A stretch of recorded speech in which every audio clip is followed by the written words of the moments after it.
तो दोस्तों चलिए लेकर के आ गए हैं आपके लिए फिजिक्स का सेट। जी हाँ दोस्तों, जैसा कि आपको पता है कि यहाँ पे जो अभी चल रही है वो चैप्टर वाइज PYQs चल रहे हैं, यानी कि प्रीवियस ईयर्स के क्वेश्चन चल रहे हैं। तो आज जो आपको चैप्टर देखने के लिए मिलेगा दोस्त वेब से, यानी कि तरंग से। दोस्त तरंग से जितने भी क्वेश्चन आरआरबी ने अभी तक के पूछा है दोस्त, उस सबको हम यहाँ पे क्या करेंगे कि देखेंगे। इसलिए क्या कीजिएगा दोस्त कि वीडियो को शुरू से अंत तक के देखिएगा, बीच में स्किप करके या छोड़ के मत जाइएगा, क्योंकि काफी इंपॉर्टेंट होने वाली है। काफी सिलेक्टेड क्वेश्चन हम लेकर के आए हैं, ठीक है, जो आपको क्या होगी कि एग्जाम में काफी हेल्प करेगी और काफी मदद करेगी। इसलिए शुरू से अंत तक के देखिएगा, एक भी क्वेश्चन दोस्त स्किप मत कीजिएगा।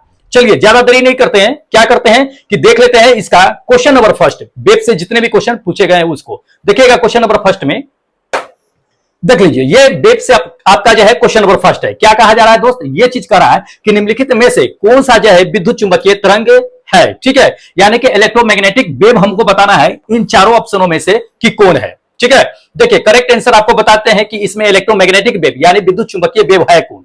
देखिएगा इन चारों में से ऑप्शन जो होगा आपका दोस्त, ये थर्ड नंबर, क्या, एक्सरे। एक्सरे किरण जो होती है वो जान लीजिए आप कि इलेक्ट्रोमैग्नेटिक वेव होती है, यानी विद्युत चुंबकीय तरंग होती है। अब ये चीजें समझ लीजिए कि विद्युत चुंबकीय तरंगे होती कौन है दोस्त। विद्युत चुंबकीय तरंगे वो होती है जिसको चलने के लिए किसी भी मीडियम की आवश्यकता नहीं होती है, वो किसी भी जगह चल सकती है, मतलब निर्वात में भी चल सकती है, उसे चलने के लिए किसी भी मीडियम की आवश्यकता नहीं होती है। वैसे तरंग को जान लीजिए कि हम लोग इलेक्ट्रोमैग्नेटिक वेव कहते हैं। अब जान लीजिए कि सिर्फ ये एक्सरे ही नहीं है, एक्सरे के अलावा भी ऐसे वेव हैं जो इलेक्ट्रोमैग्नेटिक वेव है, जैसा कि गामा हो गया, अवरक्त हो गया, अल्ट्रावायलेट हो गया, IR हो गया, ये सभी क्या हो गया दोस्त, ये सब इलेक्ट्रोमैग्नेटिक वेव है, जान लीजिए। और जितने भी इलेक्ट्रोमैग्नेटिक वेव होते हैं, विद्युत चुंबकीय तरंगे जो होती है, उन सबका अधिकतर जान लीजिए कि मेडिकल फील्ड में इस्तेमाल किया जाता है, ठीक है। कहां किया जाता है, मेडिकल फील्ड में, ठीक है, इंपॉर्टेंट है, ध्यान में रखिएगा। वैसे एनटीपीसी के एग्जाम में यह क्वेश्चन पूछा जा चुका है। चलिए सेकेंड क्वेश्चन देख लेते हैं। देख लीजिए ये सेकेंड नंबर क्वेश्चन है दोस्त। क्या कह रहा है इसमें, ये चीज कह रहा है कि किस तरंग का तरंग दैर्घ्य जो होता है वो सबसे कम होता है। अच्छा, किस रंग का है, तो किस रंग का तरंग दैर्घ्य जो है इसमें सबसे कम है, ये हमें बताना है। तो बहुत अच्छा क्वेश्चन है दोस्त और बहुत इजी है। आप लोग भी जानते होइएगा कि किस रंग का तरंग दैर्घ्य है सबसे कम होता है। जो सबसे ज्यादा विचलित होता है उसका तरंग दैर्घ्य होता है क्या होता है, सबसे कम होता है। जो सबसे कम विचलित होता है या विचलित नहीं होती है उसका तरंग दैर्घ्य क्या होता है कि सबसे अधिक होती है। तो इसमें लाल जो होता है वो विचलित कम होते हैं, होता ही नहीं है, मतलब कि बहुत कम होता है। तो लाल का तरंग दैर्घ्य जो होता है वो सबसे अधिक होता है। और सबसे कम किसका होता है, तो ये बैगनी का तरंग दैर्घ्य होता है वो सबसे कम होता है, जान लीजिए। कभी कभी जान लीजिए ये चीजें कि पूछा ये चीजें जाता है कि उसका रेंज भी पूछ देता है कि बैगनी का तरंग दैर्घ्य का रेंज क्या होता है, उसका मान कितना होता है, या लाल रंग का भी पूछ देगा आपको। तो याद रखिएगा ये चीजें कि बैगनी का जो होता है दोस्त, उसका तरंग दैर्घ्य का मान जो होता है वो 380 से लेकर के जो है 435 नैनोमीटर के बराबर होता है, ठीक है। वही लाल रंग की अगर बात कर लेते हैं तो लाल रंग की जान लीजिए तरंग दैर्घ्य कितना होता है, ये भी पूछ देता है कभी कभी। तो जान लीजिए कि 620 से लेकर के जो है दोस्त 750 नैनोमीटर के आसपास में होती है, और सबसे ज्यादा लाल रंग का ही होता है। तो इसको याद रखिएगा, इंपॉर्टेंट है। चलिए अगला क्वेश्चन आपको दिखा देते हैं।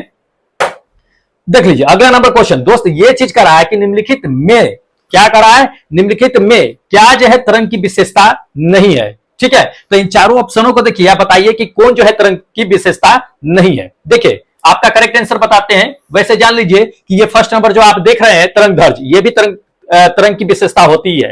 वो आवृत्ति भी होती है, आयाम भी होती है, लेकिन आप जान लीजिए कि ये माध्यम नहीं होती है। मीडियम जो होता है वो जान लीजिए कि तरंग की विशेषता नहीं होती है। तरंग की विशेषता को ये नहीं बताता है, ठीक है, बाकी सब बताता है। चलिए देखिए अगला नंबर क्वेश्चन दोस्त। अगला नंबर ये क्वेश्चन कहता है कि यदि एक तरंग की आवृत्ति यानी कि फ्रीक्वेंसी अगर बढ़ा दें तो उसकी तरंग दैर्घ्य का जो असर, उस तरंग दैर्घ्य होगा उस पर क्या असर पड़ेगा। बहुत अच्छा क्वेश्चन है। अगर आपको फॉर्मूला याद होगा तो दोस्त आसानी से आप टिक मार सकते हैं कि क्या होगा क्या नहीं होगा। अगर नहीं पता है तो जान लीजिए कि आपको बता देते हैं, एनटीपीसी के एग्जाम में यह क्वेश्चन पूछा जा चुका है।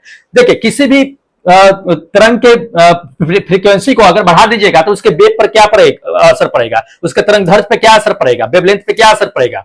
देखिए आपको करेक्ट आंसर बताते हैं दोस्त कि ये थर्ड नंबर आपका आंसर करेक्ट होगा, क्या कि उसका तरंग दैर्घ्य है घट जाएगा। अब कैसे घटेगा ये थोड़ा सा जान लीजिए।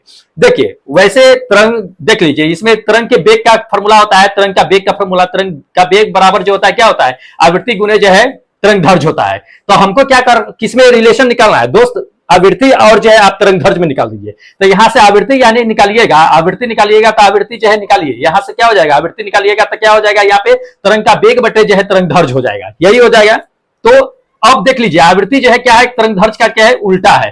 तो जैसे तरंग दैर्ध्य का मान बढ़ाइएगा वैसे फ्रीक्वेंसी का मान क्या होगा, आवृत्ति का मान क्या होगा, घट जाएगा। और जैसे ही क्या होगा, तरंग दैर्ध्य का मान जो है घटेगा वैसे क्या होगा, आवृत्ति का मान बढ़ जाएगा। तो एक दूसरे के क्या होता है कि उल्टा होता है, इसको ध्यान में रखिएगा, इंपॉर्टेंट है। तो आवृत्ति बढ़ाते ही हमको क्या होगा कि तरंग दैर्ध्य का मान घट जाएगा। यही क्वेश्चन इसमें पूछा जा चुका है। तो ये थर्ड नंबर आपका आंसर क्या होगा कि बिल्कुल करेक्ट होगा। ठीक है, चलिए अगला क्वेश्चन आपको दिखा देते हैं, देखिएगा।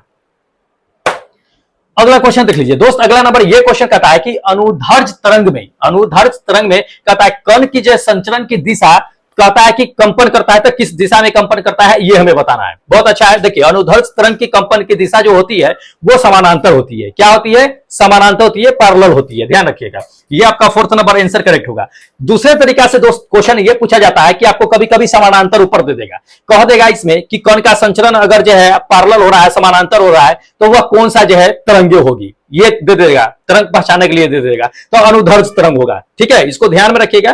तो अनुदैर्ध्य तरंगे जो होती है वो कंपन की दिशा में क्या होता है कि पैरेलल गति करती है। ठीक है, पैरेलल कंपन करती रहती है, इसको ध्यान में रखिएगा। चलिए अगला क्वेश्चन देख लीजिए दोस्त, अगला नंबर ये क्वेश्चन कहता है कि किस तरह की तरंग में कंपन कहता है तरंग के चलने की दिशा जो है समानांतर होती है। देखिए उल्टा दे दिया, इससे पहले ही क्वेश्चन आपको हम बता दिए कि उलट फेर करके दे सकता है, और ये भी जो है जेईई के एग्जाम में पूछा जा चुका है क्वेश्चन। ठीक है, तो ये किसका होता है, अभी हम आपको बता दिए हैं, अनुदैर्ध्य तरंग का होता है। किसका होता है, अनुदैर्ध्य तरंग का। ये आपका सेकंड नंबर आंसर क्या होगा कि बिल्कुल करेक्ट होगा।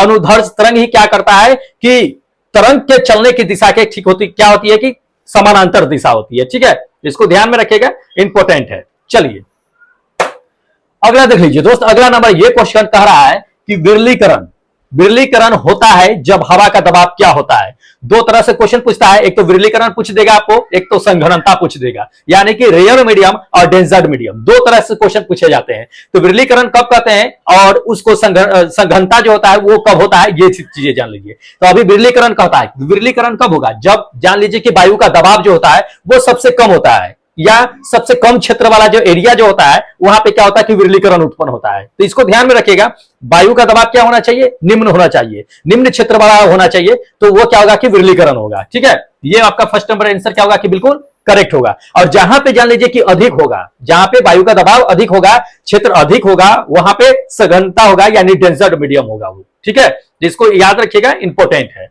चलिए अगला क्वेश्चन देखिए दोस्त, अगला नंबर ये क्वेश्चन कहता है कि किसी विस्फोट के कारण कहता है कि समुद्र तल पर बनने वाला जो होता है लहरें, वो किस तरह की तरंगे जो है उत्पन्न करती है, ये हमें बताना है। ठीक है, देखिए बहुत अच्छा क्वेश्चन है दोस्त, ये चीज जान लीजिए कि कहीं भी अगर आपका विस्फोट होता है तो वहां से जो तरंगे उत्पन्न होती है वो किस तरह की तरंगे होती है, वो अनुदैर्ध्य तरंग होती है। क्या होती है, अनुदैर्ध्य तरंग, ध्यान रखिएगा। ये सेकंड नंबर आपका आंसर करेक्ट होगा। जैसे मान लीजिए कि सतह का है, समुद्र के सतह का, ऐसे जान लीजिए कि सिंपली अगर जर्नली जो होता है विस्फोट ना हो तब की बात कर रहे हैं, जर्नली अगर सिंपल से है तो सतह का, समुद्र के सतह का जो होता है तरंगे वो किस तरह का होता है, वो अनुप्रस्थ तरंग होती है। लेकिन उस पर विक्षोभ उत्पन्न कीजिए या विस्फोट कर दीजिए, उस कंडीशन में जान लीजिए कि उससे तरंग जो निकलता है वो अनुदैर्ध्य तरंग होता है। ठीक है, तो ये सेकेंड नंबर होगा। या मान लीजिए कि भूकंप आ गया या ज्वालामुखी जो है फटता है तो उससे किस तरह के तरंगे निकलती है, उससे दोस्त अनुदैर्ध्य तरंग निकलती है। जिसको ध्यान में रखिएगा, इंपॉर्टेंट है। ठीक है, चलिए अगला क्वेश्चन आपको दिखा देते हैं, देखिएगा।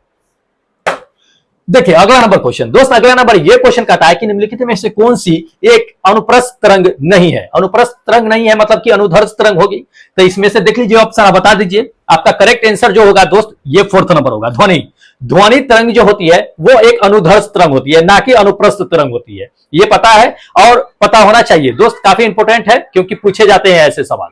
चलिए अगला क्वेश्चन देख लीजिए दोस्त, अगला नंबर ये क्वेश्चन कहता है कि निम्नलिखित में से किन तरंगों में कहता है कि संपीड़न और विरलन की प्रक्रिया होती है, या प्रक्रिया जो है शामिल होती है। ठीक है, तो बता देना है इसमें से किस में संपीड़न और विरलन की प्रक्रिया जो है शामिल होती है। देखिए आपको हम बताते हैं कि अनुदैर्ध्य तरंग में, किसमें, अनुदैर्ध्य तरंग में। ये आपका फर्स्ट नंबर आंसर क्या होगा कि बिल्कुल करेक्ट होगा। अनुदैर्ध्य तरंग में क्या होता है कि संपीड़न और विरलन की प्रक्रिया जो है दोनों शामिल होती है। ठीक है, तो इसको याद रखिएगा, इंपॉर्टेंट है। चलिए अगला क्वेश्चन दिखाते हैं।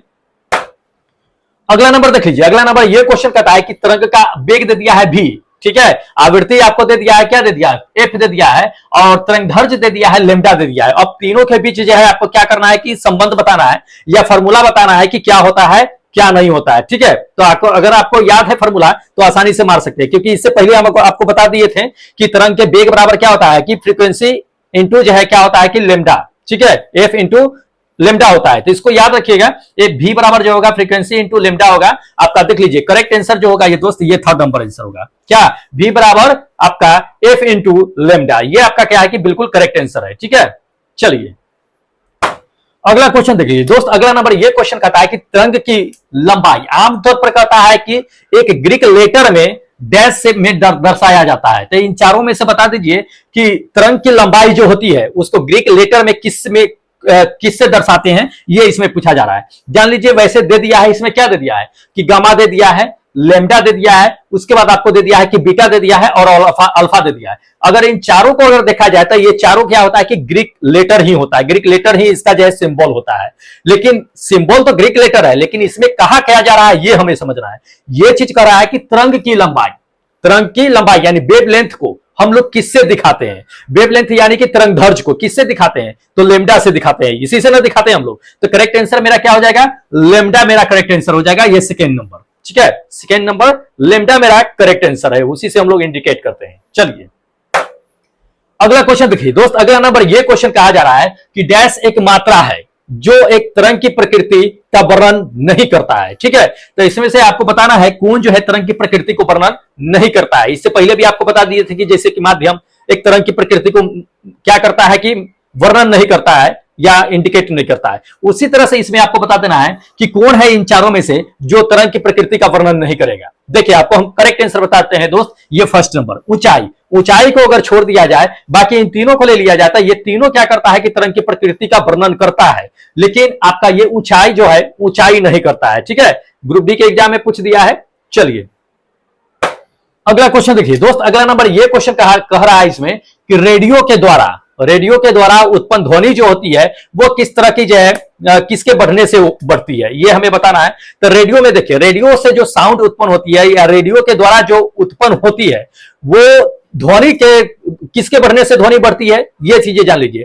तो रेडियो के द्वारा जो क्या होती है कि आयाम होती है, उसका क्या होता है, रेडियो का एक एम्पलीट्यूड होता है, तो एम्पलीट्यूड को जैसे बढ़ाइएगा ना वैसे क्या होगा कि उसका ध्वनि बढ़ेगा। ठीक है, तो इसका एम्पलीट्यूड क्या होगा, आयाम जो होगा वो करेक्ट आंसर होगा। ये फर्स्ट नंबर। वैसे जान लीजिए कि ध्वनि जो होता है वो आयाम के समानुपाती होती है, जैसे ध्वनि बढ़ेगा तो आयाम बढ़ेगा, आयाम बढ़ेगा तो ध्वनि बढ़ेगा। इस चीज को याद रखिएगा, दोनों एक दूसरे के क्या होता है कि समानुपाती होती है। ठीक है, चलिए अगला क्वेश्चन देख लीजिए। अगला नंबर क्वेश्चन देखिए दोस्त। अगला नंबर ये क्वेश्चन कह रहा है कि तरंग हो गया, चाल हो गया और आपको दे दिया आयाम हो गया, तरंगदैर्घ्य हो गया और आवृत्ति हो गया। कहता है इन सभी को क्या कहा जाता है। दोस्त ये सब जो होता है ना वो तरंग की एक विशेषता होती है, तरंग की एक विशेषता होती है जिसको हम इन सभी से क्या करते हैं, तरंग को दिखाते हैं।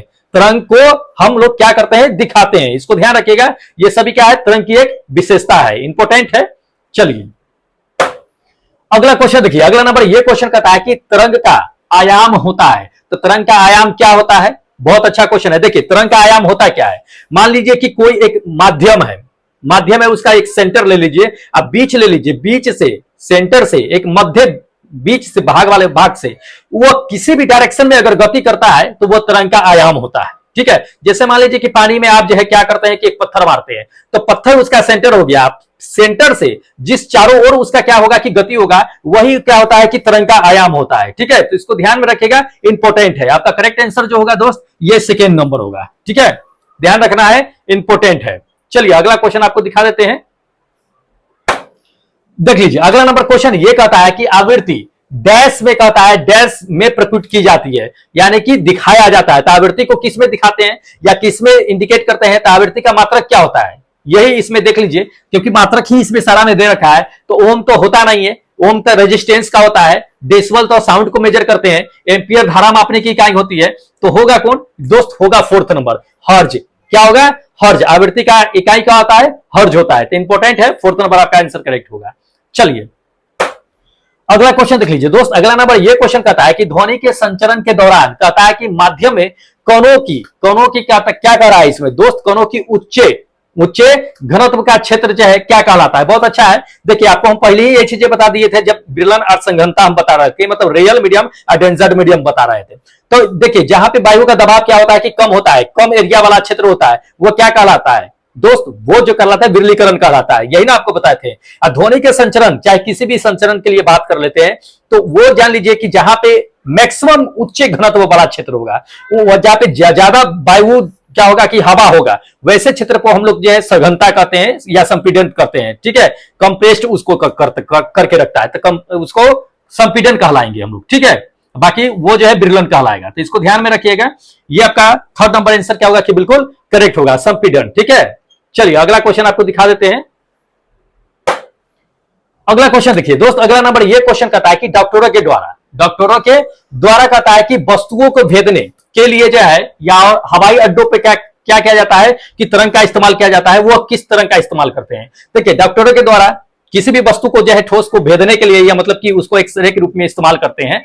ठीक है, तो वो किस तरह का इस्तेमाल करते हैं आपको हम बता ही दिए कि एक्सरे करते हैं। तो ये सेकंड नंबर आपका आंसर क्या होगा कि एक्सरे सही होगा। हवाई अड्डा पर भी जाइएगा तो क्या होता है कि एक्सरे का इस्तेमाल करता है। ठीक है, किसी भी वस्तु को देखने के लिए तो इस्तेमाल करते हैं तरंग, इसका एक्सरे का इंपॉर्टेंट है। एक्सरे क्या होता है, इलेक्ट्रोमैग्नेटिक वेव होता है। इसका इस्तेमाल मेडिकल फील्ड में ज्यादातर किया ही जाता है। ठीक है, इसको ध्यान में रखिएगा। चलिए अगला क्वेश्चन देखिए दोस्त, अगला नंबर ये क्वेश्चन कहता है कि इंफ्रारेड किरणें क्या होती है। तो इंफ्रारेड किरणें क्या होती है ये बताना है। तो आपको हम शुरू में ही बताए थे कि इलेक्ट्रोमैग्नेटिक वेव होता है। क्या होता है, इलेक्ट्रोमैग्नेटिक वेव। क्योंकि इंफ्रारेड को दोस्त चलने के लिए किसी भी मीडियम की आवश्यकता नहीं होती है, निर्वात में भी आसानी से ये चल सकता है। ठीक है, तो विद्युत चुंबकीय तरंग कहते हैं इसको, ध्यान में रखिएगा। ये फोर्थ नंबर आपका आंसर करेक्ट होगा। कभी कभी ये क्वेश्चन पूछ देता है कि देख लीजिए इंफ्रारेड का उपयोग कहां किया जाता है। तो जान लीजिए कि जैसे कि टीवी हो गया, टीवी का रिमोट हो गया, तो उसमें जो रे निकलती है वो कौन सा रे होता है, इंफ्रारेड होता है, आईआर होता है। या कैमरे के फोटोग्राफी में किसका इस्तेमाल करते हैं, आईआर का करते हैं, मतलब कि इंफ्रारेड का करते हैं। तो इसको ध्यान में रखना है, इंपॉर्टेंट है। चलिए अगला क्वेश्चन आपको दिखाते हैं। देख लीजिए दोस्त, अगला नंबर ये क्वेश्चन कह रहा है कि निम्नलिखित में से कहता है किस विद्युत चुंबकीय तरंग का तरंगदैर्घ्य जो होता है वो क्या होता है कि सबसे कम होता है। बहुत अच्छा क्वेश्चन है। तो इस चारों ऑप्शनों में से बता देना है आपको कि किसका जो है तरंगदैर्घ्य सबसे कम होता है। देखिए तरंगदैर्घ्य सबसे कम की अगर बात कर लेते हैं तो ये फोर्थ नंबर आपका आंसर करेक्ट होगा, गामा किरण का तरंगदैर्घ्य क्या होता है कि सबसे कम होता है। लेकिन अगर एनर्जी की बात कर ले, फ्रीक्वेंसी की बात कर ले, तो सबसे ज्यादा फ्रीक्वेंसी इसी का होता है। मतलब ये चीजें समझ लीजिए कि जिसका तरंगदैर्घ्य सबसे कम होगा उसका ऊर्जा या फ्रीक्वेंसी जो होता है वो सबसे अधिक होता है। जिसका तरंगदैर्घ्य जो है अधिक होता है उसका जो है फ्रीक्वेंसी या ऊर्जा जो होता है वो कम होता है। इसको ध्यान में रखिएगा। और इंफ्रारेड का क्या होता है ना दोस्त की फ्रीक्वेंसी जो होती है वो सबसे अधिक होती है, तरंगदैर्घ्य जो होती है सबसे अधिक होती है, फ्रीक्वेंसी कम होती है, ऊर्जा कम होती है। तो इसको ध्यान में रखिएगा, इंपॉर्टेंट है। चलिए अच्छा, चलिए दोस्त, तो इतना क्वेश्चन जो था आपका क्या था कि काफी सिलेक्टेड था जो वेब से था। ठीक है, तो इन सभी में से कुछ ना कुछ क्वेश्चन जो है क्या है कि आने की संभावना है आप लोगों का। ठीक है, क्योंकि दोस्त 40 नंबर टेक्नीशियन ग्रेड में 40 नंबर पूछा जाएगा आप लोगों को टेक्नीशियन ग्रेड 3 में। इसलिए दोस्त जितने भी हो सके उतना जो है क्या कीजिए कि आप जो है नोट बना करके पढ़ा कीजिए। इसको कम से कम नोट बना लीजिएगा एक पेपर पे, इसको बार बार क्या कीजिएगा कि पढ़िएगा, रिवाइज कीजिएगा।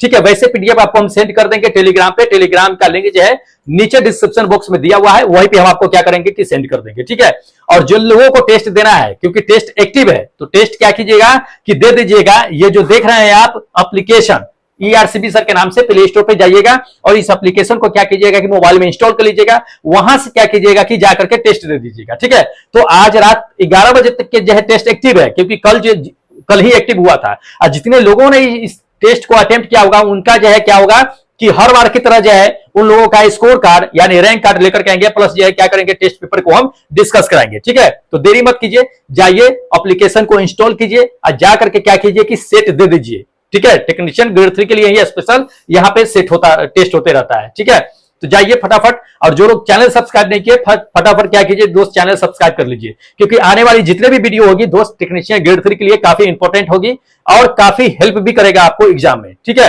तो फटाफट सब्सक्राइब कर लीजिए। जो लोग कर रखे हैं दोस्त लाइक कीजिए, अपने दोस्तों में शेयर कर दीजिए और हमें इजाजत दे दीजिए, क्योंकि हम फिर मिलेंगे एक नए सेट एक नए वीडियो के साथ इसी समय। तब तक जय हिंद दोस्तों।